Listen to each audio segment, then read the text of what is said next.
بسم اللہ الرحمن الرحیم، السلام علیکم، میں ہوں حمزہ اشرف اور میں ہوں صفیہ خان۔ شامل کرتے ہیں ہیڈ لائنز۔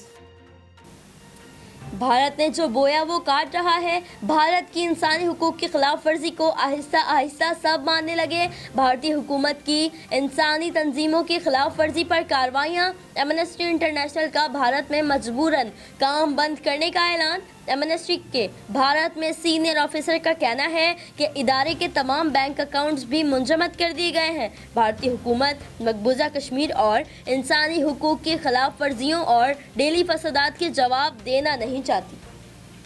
میرا کچھ نہیں، سب ابا کا ہے۔ شہباز شریف نے عدالت میں بڑے بھائی کے نقش قدم پر چلتے ہوئے دامن جھاڑ دیا۔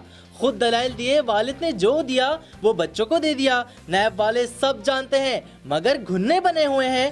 نیب وکیل کا کہنا تھا بینک میں فائنینشیل مانیٹرنگ یونٹ سے مشکوک ٹرانزیکشن کا پتہ چلا، تفتیش کرنی ہے۔ احتساب عدالت نے شہباز شریف کو 13 اکتوبر تک جسمانی ریمانڈ کی منظوری دے دی۔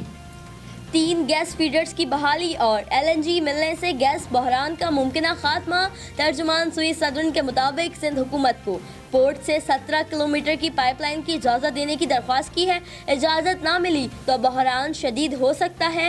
وزیر اطلاعات سندھ ناصر حسین شاہ کہتے ہیں گیس پائپ لائن کو روکا نہیں ہے، اس پر بات چیت چل رہی ہے، کابینہ جلد اس بارے میں فیصلہ کرے گی۔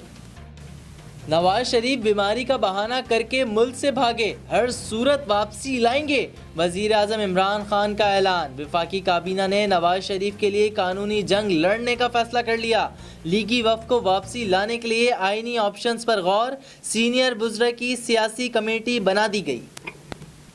کراچی فش ہاربر پر ماہی گیروں میں کمپیوٹرائز ممبرشپ کارڈ کی تقسیم۔ چیئرمین کوآپریٹو سوسائٹی عبدالبر نے کہا میں نے اپنی چیئرمین شپ کے دوران جتنی ویلفیئر کر سکتا تھا کی، مگر افسوس حقیقی ماہی گیروں تک نہیں پہنچ سکی۔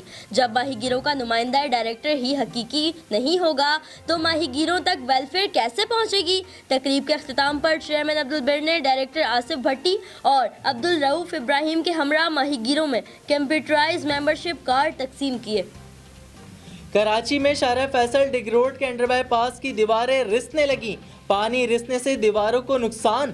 بارش کے بعد سے انڈر بائی پاس سے پانی کا رساؤ جاری۔ انڈر بائی پاس میں پانی جمع ہونے سے موٹر سائیکل سواروں کا پھسلنا معمول بن گیا۔ یہ انڈر بائی پاس 3 سال پہلے ہی تعمیر کیا گیا تھا۔ لاک ڈاؤن کے بعد عوام میں درپیش مسائل کے حل کے لیے کراچی میں دیگر فلاحی تنظیموں کے ساتھ ساتھ ایک اور ہم عوام پاکستان تحریک میدان میں آ گئی۔ کراچی بالخصوص شاہ فیصل کالونی کی عوام کے لیے مسیحا کا کردار ادا کرنے کو تیار۔ ہم عوام پاکستان تحریک کے صدر طاہر عزیز خان عیسیٰ خیل نے کہا ہمارا موقف اسلامی صدارتی نظام ہے، ہم پارلیمانی نظام کو تلف کرنا چاہتے ہیں۔ شاہ فیصل میں راشن تقسیم کرنے کی تقریب میں صدر طاہر عزیز اور دیگر عہدیداران، جس میں جنرل سیکریٹری ارشد جمال، وائس چیئرمین امداد حسین نقوی بھی شامل تھے۔ فی الوقت اتنا ہی۔ مزید خبروں اور اپڈیٹس کے لیے وزٹ کریں ہماری ویب سائٹ csnlive.tv۔ اس کے علاوہ آپ ہمیں فیس بک اور ٹویٹر پر بھی جوائن کر سکتے ہیں۔ دیکھتے رہیے CSN۔